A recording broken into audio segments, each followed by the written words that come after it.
Silence des mots, c'est un documentaire sur le récit de rescapés du génocide des Tutsis au Rwanda. Et c'est un documentaire qui donne la parole à 3 femmes qui ont été violées et agressées sexuellement par des militaires français lors de l'opération Turquoise qui a été menée par l'armée française. L'opération Turquoise, c'est une opération qui officiellement était une opération humanitaire.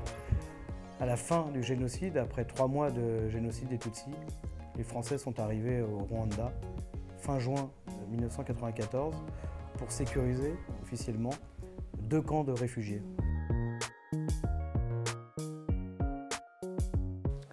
Alors ces femmes, on les a rencontrées grâce à des militants associatifs qui les ont aidés depuis des années à porter plainte, qui les ont aidés aussi financièrement.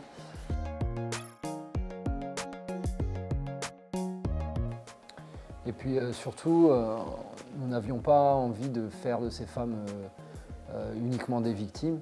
Il fallait aussi les raconter dans leur globalité, c'est-à-dire pouvoir raconter la vie d'avant, la vie aujourd'hui, comprendre que le génocide et ce qui leur est arrivé lors de l'opération Turquoise, c'est un événement de leur vie, mais qui ne les détermine pas totalement, entièrement.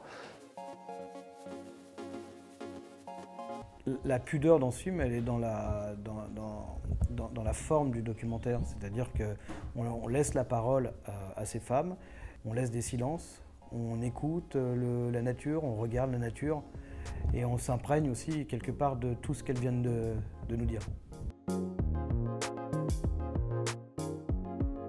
Il y a un poème qui intervient au milieu du film, que j'avais écrit, qui s'appelait « Le silence des mots », que j'avais écrit pour la 20e commémoration du génocide des Tutsis. Donc j'ai tenté beaucoup de choses.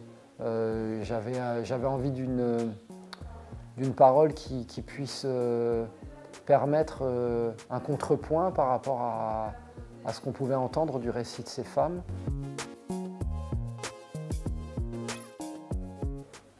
Alors les plaintes des femmes en sont au point mort, c'est-à-dire que l'instruction est toujours en cours, mais il ne se passe rien concrètement. Donc c'est le cas pour leurs plaintes à elles, mais c'est le cas pour énormément de plaintes concernant le génocide des Tutsis au Rwanda, donc, qui sont inacceptables parce qu'il s'agit d'un crime contre l'humanité, que les témoins sont toujours là, et plus on attendra, et plus les gens disparaîtront, et plus les preuves seront compliquées à retrouver. Donc voilà, moi j'estime qu'il y a urgence.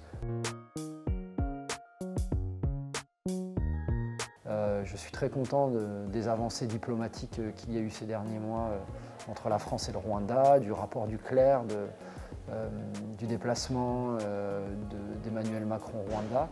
Mais je pense qu'au-delà des mots, ce qui est important, c'est les actes. Et ces femmes attendent des actes. Et c'est ce qu'elles réclament finalement à travers leurs témoignages.